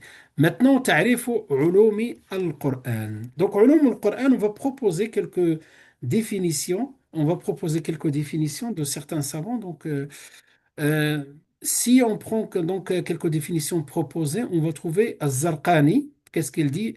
Ce sont des mabahith. Quand on dit mabahith, c'est comme vous dites des chapitres traduit par recherche. Sur la révélation, Mabahith qui parle de la révélation, tout ce qui est autour de la révélation, tout ce qui est autour de la compilation, de l'écriture et la récitation de le Coran, l'exégèse, le caractère miraculeux, les versets abrogeants, les versets abrogés, la réfutation des doutes, ce qu'on appelle le shubuhat. Donc là, Zarqani, je pense Zarqani du Xe siècle, hein, rahimahullah. Voilà sa définition, la définition. Vous voyez donc, il n'y a pas de définition, quelque chose comme un nom propre ou quelque chose comme ça, quelque chose simple. Donc, si par exemple on définit, je ne sais pas, il y a des termes, quand on les définit, c'est mani', c'est quelque chose, يعني جامع مانع, comme j'ai dit tout à l'heure. Mais il y a des définitions là simplement, c'est comme on a décrit des chapitres, on a décrit un contenu ulum al-Qur'an. Eh ben, c'est très difficile de donner une définition dans laquelle il y a un seul terme ou là deux termes. Pourquoi? Parce que c'est au pluriel, ulum, des sciences. Maintenant, et il y a une diversité dans ces sciences-là. Maintenant, Al-Qattan, qui est un contemporain, vous connaissez un des livres très recommandés que je vous recommande. Je ne sais pas s'il est traduit. Est-ce que vous connaissez le livre de Manna Al-Qattan? Donc, les premiers livres qu'on a commencé à lire et qu'on a commencé à diffuser, c'est un des. Il s'appelle Mabahith fi ulum al-Qur'an. Est-ce que ça vous dit quelque chose? Oui, Manna on al-Qattan. l'avait étudié à Château-Chinon, quoi, on l'avait conseillé à Château-Chinon, mais je l'ai trouvé qu'en arabe. D'accord, d'accord, très bien. Donc, c'est un excellent livre. Donc, Manna' al-Qattan, rahimahullah. Donc, comment il définit ici, العلم الذي يبحث في أسباب النزول جمع القرآن ترتيب المكي المدني الآيات المحكمات المتشابهة وغيرها. La même chose, même si vous voulez quand je dis la même chose, c'est pas les mêmes mots, mais même, on va dire, manière de présenter les sciences du Coran. Donc, il traite la révélation, la compilation, le classement, mécois, médinois, versets explicites, ambigus, etc. Ambigu, c'est le mutashabih, équivoque. On peut donner d'autres. Maintenant, quand je regarde des chercheurs universitaires, c'est vrai qu'on peut se contenter de ça et on fait, alhamdoulilah, on peut adopter une de ces définitions et elle est tout à fait valable. Mais vous avez des contemporains, donc, il y a Hakima qui veut parler peut-être. تفضلي Hakima. اسمح لي أستاذ. ما كاينش Je vais مشكل. vous demander, Ustad, nous à Reims, la prière, elle est passée depuis 4 minutes le Maghreb. Je voulais savoir si on avait 10 minutes pour prier ou pas tout de suite. Comme vous D'accord. l'avez dit tout à l'heure au début. Écoutez, moi je regarde chez moi, donc je voulais quelque chose au milieu. Si le Maghreb est Rappelez-moi rentré alors. chez tout le monde, on fait, Inch'Allah, voilà, on prend, Inch'Allah, le temps de la salat, 10 à 15 minutes. C'est bon pour tout le monde? Oui, Inch'Allah. D'accord. Allez, écoutez. Donc, voilà, donc je suspends l'enregistrement et on va dire suspendre l'enregistrement. Quelle heure est-il? Révélation par rapport à la Torah et toutes ces révélations. Euh, une fois que la révélation euh, du Coran a été révélée, du coup, on doit on- elles sont pas mises de côté, mais on n'en tient pas compte. Mais on doit les respecter quand même. Par rapport les sourates quand ils sont révélés, c'est-à-dire, tu veux dire que le asbab al-nuzul par rapport à les circonstances Non, de la révélation? par rapport à la Torah, par rapport à l'Injil, par rapport Oui, à cette. ça c'est autre chose. Quand on voit, bien sûr, quand on parle de usul fiqh shar'u ma qablana, on parle donc tout ce qui est conforme, c'est déjà dans notre Coran. Et les lois qui ne sont pas, yani qui ne sont pas conformes à notre Coran, voilà, donc ce sont des lois abrogées, et donc abrogées par les lois qui sont dans le Coran. Et enfin, donc, des lois qu'on trouve yani qu'on trouve pas dans le Coran et qui existent chez les gens du livre.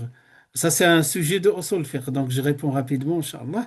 Donc voilà, donc les lois qu'on trouve dans d'autres communautés. Notamment, par exemple, ce qu'on peut payer la dot sous forme de service. Et c'était le cas de Moussa alayhi salam avec, euh, avec le père, le père de son épouse. Et donc, il y a divergence sur ces questions-là. Il y a divergence sur est-ce que Shar'u ma qabla, on peut l'utiliser.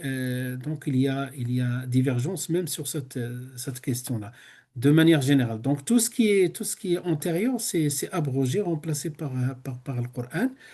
Toutefois, s'il y a des choses qu'on ne trouve pas dans le Coran qui étaient sous forme des lois, avant la révélation. Par exemple, il y a des cas du vol, quand on regarde dans Surat Yusuf, c'était autre chose, la sanction du vol.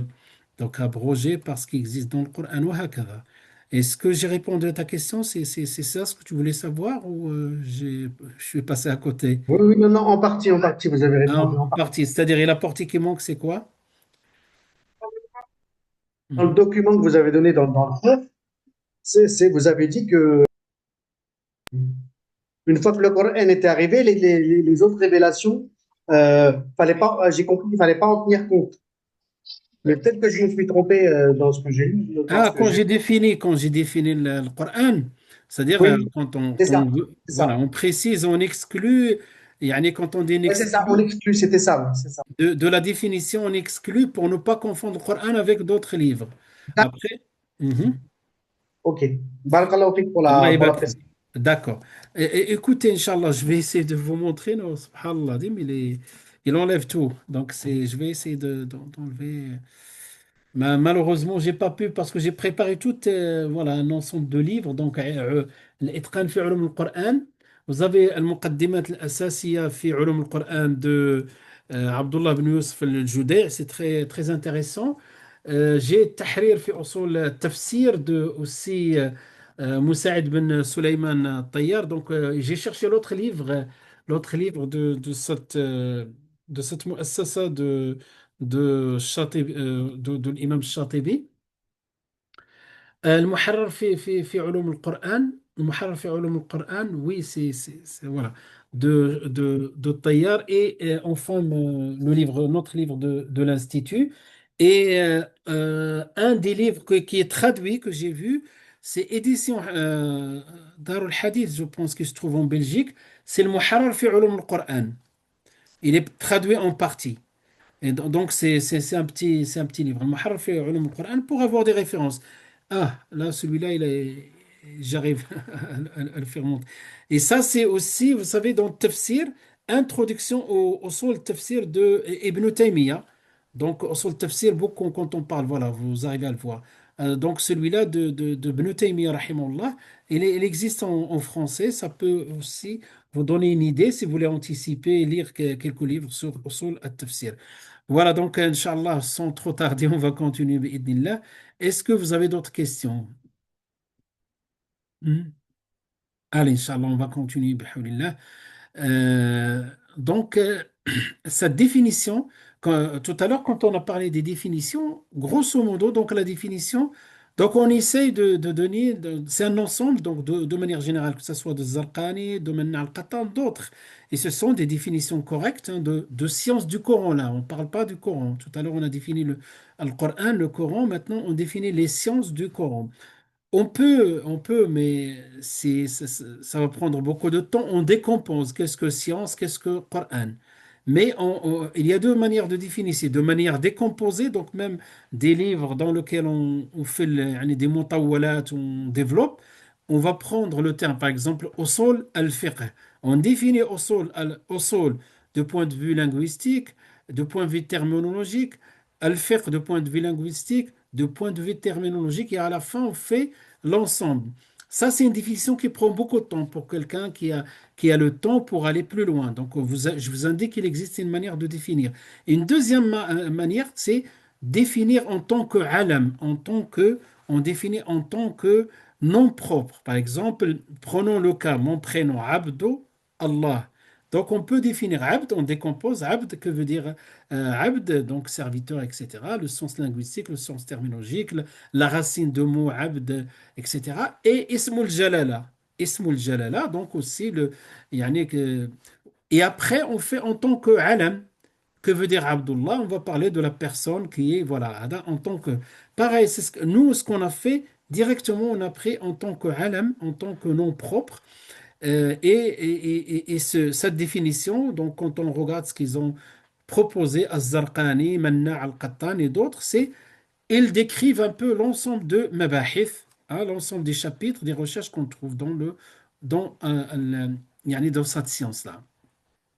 On trouve un autre, donc un contemporain qui est toujours vivant, Farouk Hamada. Je pense qu'il est d'origine marocaine, c'est un chercheur. Et il a tiré l'attention de d'autres chercheurs en disant que on peut définir les sciences du Coran de cette manière-là.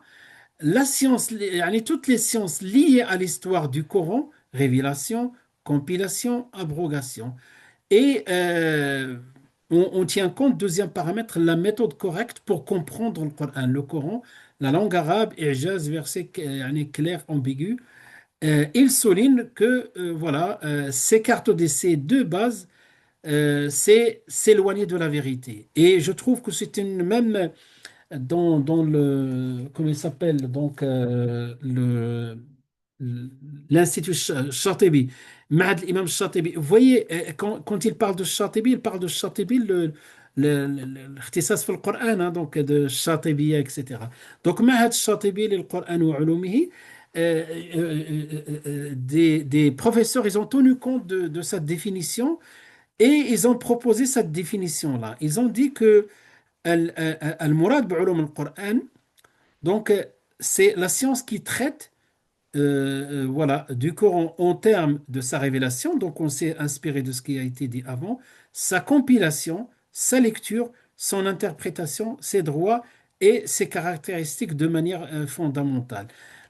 Donc ça, c'est une des définitions. Donc la définition, il n'est pas très loin des autres, mais on a mis en avant, si vous voulez, les catégories qu'on va développer par la suite à partir de cette définition-là. Donc, il tient compte des catégories dans le Coran. Celui qui, après avoir vu, Inch'Allah, après avoir yani, fait toute cette partie de la présentation des catégories, vous revenez vers la définition et vous allez comprendre pourquoi on a choisi cette définition. Si on prend cette définition, donc, ils ont dit aussi, donc, ce qu'il a oublié, peut-être Farouk Hamada, c'est qu'il faut rajouter il faut rajouter qira'a. C'est pour ça que j'ai souligné ici en arabe.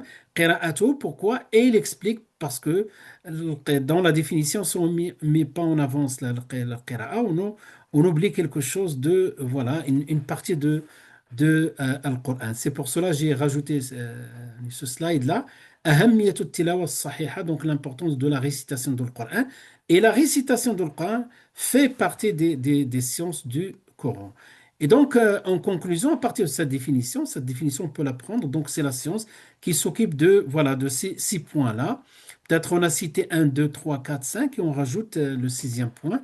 Donc, nous sa révélation, la compilation et la transcription, ses caractéristiques et ses droits, sa lecture, la science qui tient compte de tafsir, la langue et le style, al-lugha et al-uslub, et ça c'est aussi très important. Donc c'est pour cela quand je parle de galaxie, donc je dis Al-Qur'an et autour du Coran, science du Coran, voilà, donc si je peux schématiser ça pour ma mémoire, donc cette science-là, si je vais présenter, si je vais faire même quelque chose oral, dans ma tête j'ai ce schéma-là, tout ce qui concerne la révélation, donc je ne dois pas oublier la partie, le volet révélation. Et dans la révélation, je peux parler de différentes formes de révélation. D'ailleurs, c'est ce qu'on va, c'est le premier chapitre. Tout ce qui concerne le jam' ou le kitaba, tout ce qui concerne le khasa'is, donc le khasa'is, les caractéristiques et les droits, la lecture et les lectures, le tafsir, le usul de tafsir, les fondements, et le ratul Qur'an, tout ce qui concerne la langue. Et dans la langue, on peut parler de gharib al-Qur'an. Je voulais le sortir aussi, qu'on trouve gharib al-Qur'an, mufradat al-Qur'an, la signification des termes de Qur'an.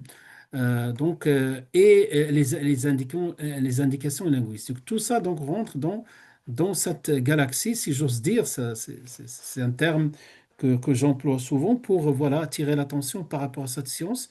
Voilà, il y a, nous, j'ai listé tout à l'heure au moins environ 60 ou peut-être 60 sciences, ou peut-être ou 50.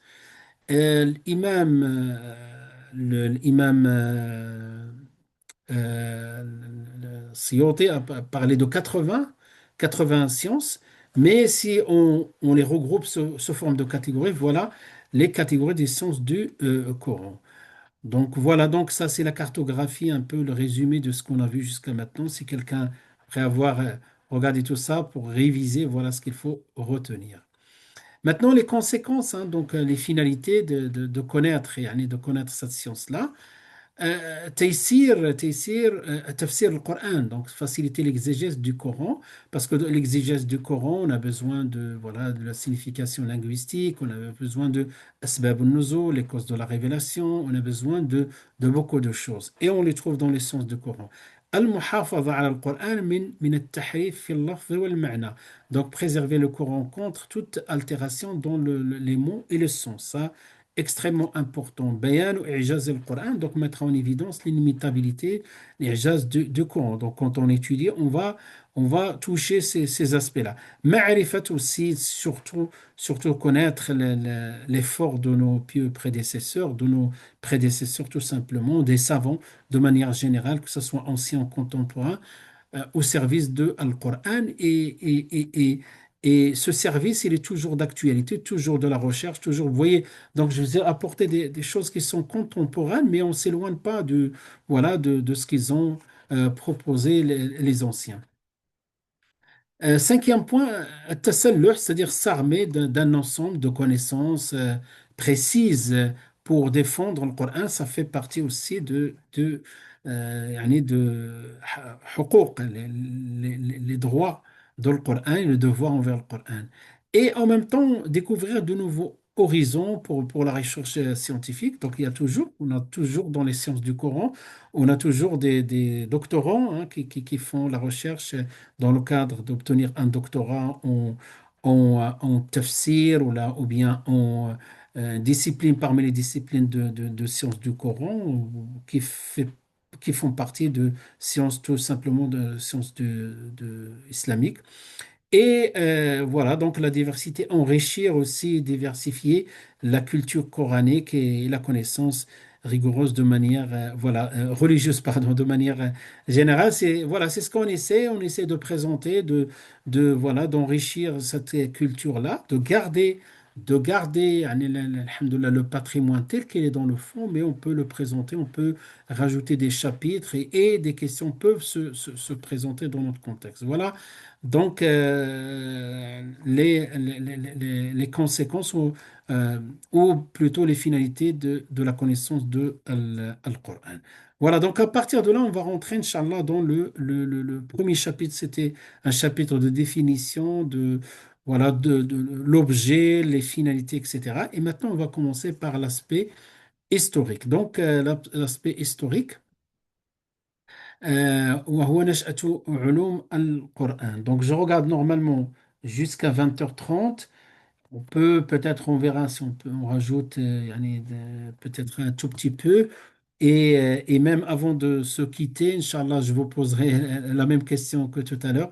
Est-ce que vous souhaitez qu'on voilà, reprendre à partir pas reprendre, donc commencer les cours à partir de 18h? Inch'Allah, j'attendrai votre réponse, Inch'Allah. عند دراسة voilà, عند دراسة نشأة علوم القرآن, donc en examinant l'émergence de la discipline appelée les sciences du Coran, on constate qu'elle s'est développée à travers plusieurs étapes successives, بل تداخلت, et donc on trouve ces phases-là, ils ne sont pas indépendantes. On ne va pas dire il y en a de telle période, de quel siècle à quel siècle il y avait telle étape. Non, des fois on peut parler des siècles antérieurs, comme on peut parler des siècles postérieurs pour parler d'une étape, voilà, d'une étape. Donc ils s'imbriquent ces étapes-là. C'est pas, yani, il y a un aspect chronologique, mais pas à 100%. كذلك, donc ces phases ne sont pas totalement indépendantes, donc ils s'imbriquent. Certains se chevauchent et d'autres plongent ou approfondissent les précédentes. وقد واختلفت مناهج العلماء في تقسيم هذه المراحل وعرضها. Donc les savants, comme lorsqu'on parle de l'histoire, de l'histoire par exemple de fiqh, donc il y a une manière, chacun le présente, il y en a qui vont parler de quatre globalement, d'autres ça varie de 4 jusqu'à 8, hein, donc pareil. Donc la manière de présenter les auteurs, chacun, on peut passer d'un livre à l'autre, ce n'est pas contradictoire, hein, donc ce n'est pas contradictoire, comme même l'imam ou bien Cheikh l'Islam Ibn Taymiyyah, lorsqu'il va parler de tafsir des pieux prédécesseurs, il parle de manière générale, il y a un tafsir ou bien un tafsir de tadad ou bien un tafsir tadad, c'est-à-dire contradictoire, ou bien un tafsir voilà, de diversité. Donc, de diversité. Et ces subdivisions, c'est enrichissant je vous conseille de lire plusieurs livres, voilà, pour avoir euh, plus, alhamdoulilah, de connaissances et avoir un maximum de diversité par rapport à cette discipline comme les autres disciplines.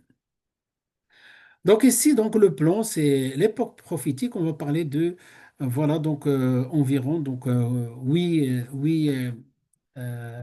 époques, aux périodes. Donc l'époque prophétique, c'est l'époque ou bien c'est la période fondatrice de ces sciences-là.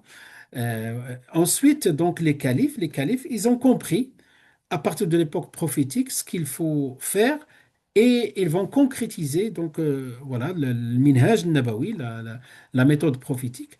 Et à partir de là, donc on donne l'élan par rapport aux autres générations, donc du but de la consignation, c'est-à-dire on va commencer à compiler des sciences, pas les sciences, des sciences du hadith. Et ensuite, on va avoir une période où on va se spécialiser comme toutes les matières, hein, comme toutes les disciplines, spécialisation. Ensuite, on peut parler de, voilà, de ta'lif, mu'allafat juz'iyya, donc des fois des, voilà, on va dire des productions partielles, mais pas, yani, une partie. Par exemple, un livre de Asbab al-Nuzul ou un livre sur autre chose. Après, on va passer à une période très intéressante et c'est à partir de Ibn Jarir Tabari, donc Tabari qui est Cheikh al-Mufassirin, c'est le cheikh des exégètes. Donc il a introduit quelque chose dans son tafsir, donc avant de commencer, et il va parler de, comme une introduction de usul al-tafsir, ou ulum al-Qur'an dans son tafsir. Voilà, cette tradition il va être reprise par d'autres jusqu'à Tahar ben Ashur, donc le contemporain, dans son célèbre tafsir Al-Tahrir wa Tanwir, et ainsi de suite. Donc, petit à petit, on va trouver des noms, dans un premier temps, des noms qu'on va les appeler des fois des chapitres, ou plutôt des mabahith de Ulum al-Qur'an, sans citer Ulum al-Qur'an.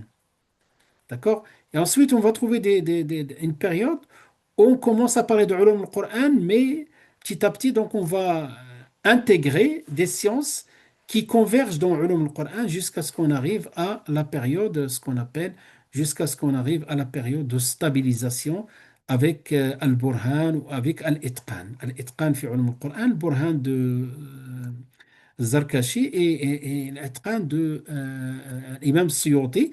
Et l'imam Suyuti, il a pris beaucoup de ses prédécesseurs, c'est-à-dire il arrive à la, voilà, à la maturation de cette science-là. Quand je dis maturation, c'est-à-dire en termes de compilation et en termes voilà, de transcription.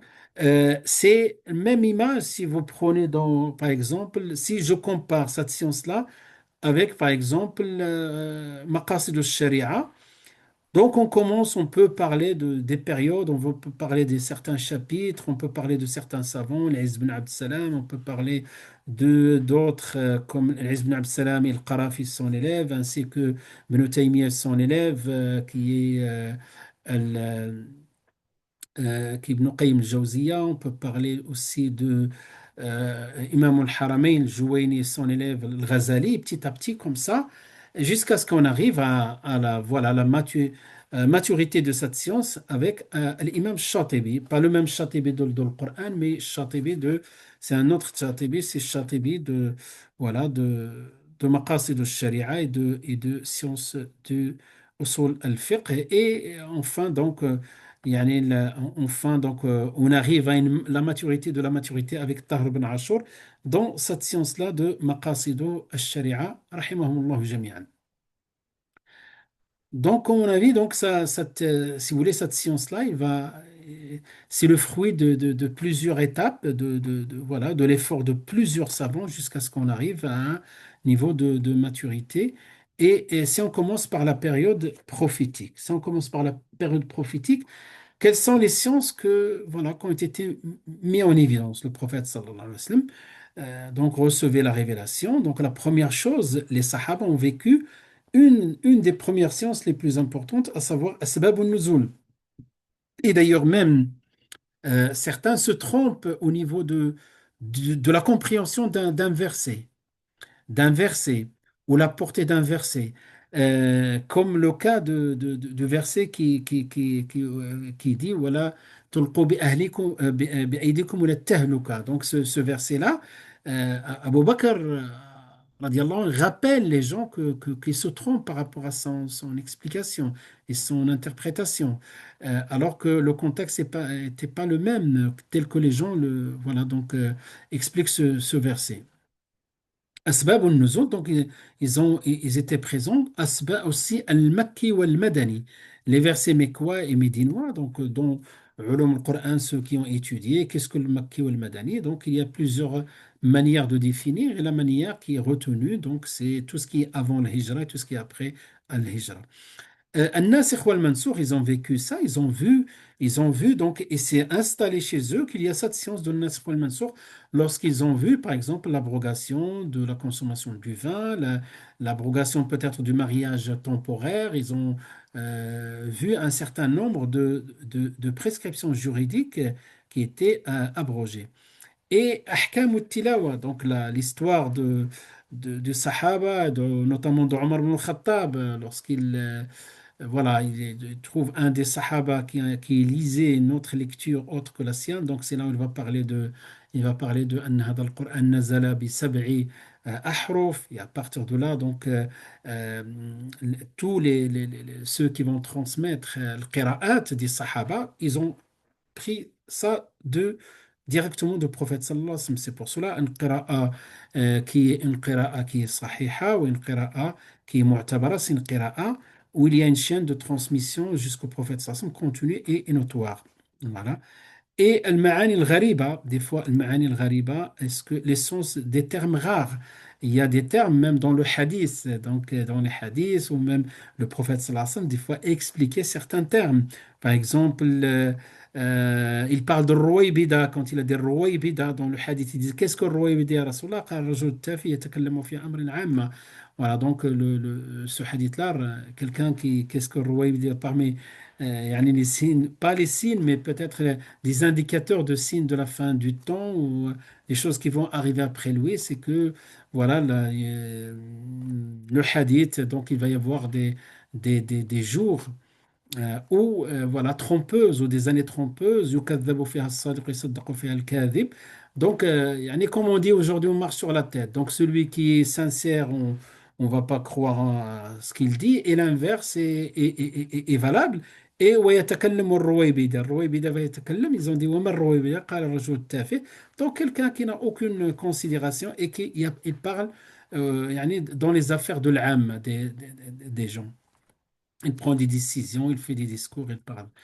Et donc, les conséquences de tout ça, c'est que ceux voilà, qui ont côtoyé le prophète sallam de près, qui sont restés avec lui, ils ont atteint un niveau de connaissance, il y a un niveau de connaissance très très élevé à ce niveau-là. C'est pour cela qu'on trouve Abdullah ibn Mas'ud qui disait والذي لا إله غيره ما من عفوا ما من كتاب الله سورة إلا أنا أعلم حيث نزلت ومن من أي آية إلا أنا أعلم فيما نزلت ولو أعلم أحدا هو أعلم بكتاب الله مني تبلغ الإبل لا ركبت إليه.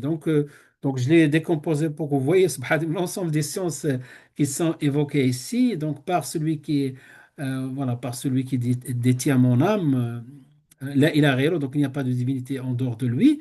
Donc, ma min kitabillahi suratun illa a'lamu. Donc, il n'y a pas une seule sourate du livre d'Allah dont je ne connaissais pas ou dont je ne connaisse le lieu de la révélation, dont je connaisse le lieu de la révélation. Donc, là, on peut parler de Makki ou le Madani, et il n'y a pas un seul verset dont je ne connaisse la raison de sa révélation. Ici, on peut parler de Asbabun Nuzul. Et il généralise, s'il y a quelqu'un qui connaissait plus que moi, donc je ferai le déplacement pour aller apprendre de lui cette science-là. De même, donc, voilà, donc il est 28. Je vais finir par yani la fameuse histoire de Omar ibn Khattab. Et on répète ça, on l'entend surtout quand on parle de Ashura et les mérites de, pas de Ashura, afwan, de Arafat et les mérites de Arafat. Où yani, le hadith, je pense, il est dans le Bukhari où un homme est venu, donc un juif est venu voir le prophète sallallahu alayhi wa sallam, pas le prophète, afwan, Omar ibn al-Khattab, en lui disant que ayatun fi, yani ayatun في نزلت أو نزلت في القرآن. donc lui il est pas musulman. donc لو في معنى الكلام le sens général, c'est nous les Banu Israël, les Juifs, si on avait reçu le même verset, on aurait fait une fête pour ce jour-là. Donc, quel est ce verset? Donc, Al-yawma akmaltu lakum dinakum.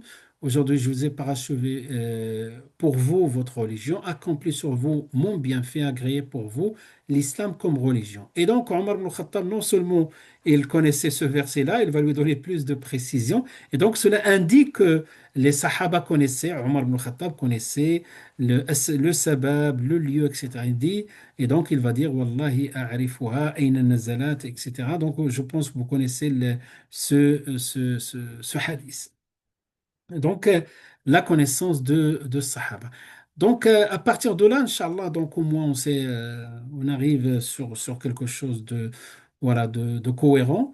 On arrive à cette nash'a de ulum al-Qur'an à partir de la période prophétique. Et si vous voulez, Inch'Allah, donc, puisque donc 20h30 exact, est-ce que vous voulez qu'on continue ou bien voilà, on change nos horaires? Voilà. Vous parlez pour 18h ou 18h30, Chir? Oui, c'est ça. Après, ben, moi, ça ne me dérange pas, mais comme je suis une semaine sur deux, parce que je travaille une semaine matin, une semaine soir, donc ça ne me dérange pas. Mais après, peut-être, il faudra D'accord. faire un sondage, alors les mots. On fera un sondage. Oui, très bien, Adam. Ben écoutez, Inch'Allah, voilà, donc on reste fidèle à nos horaires, on ne déborde pas, mais moi ça ne me dérange pas, mais aussi je ne veux pas vous imposer des horaires qui sont à moi. Donc je m'arrête à ce niveau-là, comme c'était convenu. Et Inch'Allah ta'ala, donc prochaine rencontre, on a le dimanche matin, n'oubliez pas, Inch'Allah, les jalons de, voilà, les jalons que- sur le chemin d'un étudiant en sciences religieuses. Qu'est-ce qu'on a encore? Euh, Si vous voulez, Inch'Allah, je mettrai à votre disposition, mais ils ne sont pas obligatoires. Vous allez voir, vous allez distinguer entre ce qui est facultatif et ce qui est obligatoire, hein. Donc, dans l'espace étudiant, vous allez voir la différence, Inch'Allah. Et donc, des fois, je mets à disposition, si ça vous intéresse, voilà, de les revisualiser, tels que l'éthique de l'étudiant, Inch'Allah ta'ala. Dites-moi, oui, pardon, il y a quelqu'un qui a levé la main. Oui, c'est moi qui Oui, raconte. J'avais posé la question le jour de la présentation, mais je crois que vous n'avez pas eu le temps à la fin de répondre. C'était pour savoir pour les livres de l'Institut, savoir comment on pouvait les avoir, s'ils étaient en vente, si on devait faire la demande, comment ça se passe pour avoir. Parce que je sais qu'il y a des supports de cours. J'ai pas tout entendu, ma soeur. Est-ce que tu peux t'approcher du micro et Inch'Allah, Oui, répéter? là, Je m'excuse. vous Oui, m'entendez mieux, mieux? beaucoup mieux, beaucoup Désolée, mieux. c'est parce que c'est toujours le casque. Oui, d'accord. Juste pour les livres de l'Institut, je sais qu'il y a les supports de cours, ça, il n'y a pas de souci. Oui, Mais oui. si on veut avoir vraiment les livres papier, est-ce Oui, qu'on peut en pardon. vente? Ils Oui, sont oui, ils sont disponibles? sur Amazon. Donc, si vous voulez, dans un premier temps, ils sont sur Ah, Amazon. Voilà, vous pouvez les commander. tous? Oui, oui, tous ils sont en vente, tous. Donc, j'ai mis une page dans la présentation. Si vous voulez scanner, sinon vous tapez mon nom, mon prénom, ils vont sortir, Inch'Allah. Voilà, vous allez voir, il y en a une dizaine, donc il y a une dizaine de livres, Inch'Allah. Voilà, donc Inch'Allah. surtout celui-là, Inch'Allah. Et juste une remarque plus générale sur le planning qui a été envoyé. Il y a Oui. plusieurs fois où il y a une incohérence dans les. Par exemple, vous avez mis jeudi, parce qu'on a dit qu'on changeait, qu'on mettait le jeudi à la place du lundi. Par Mhm. contre, la date, quand on regarde la date, ça tombe un lundi. D'accord, d'accord.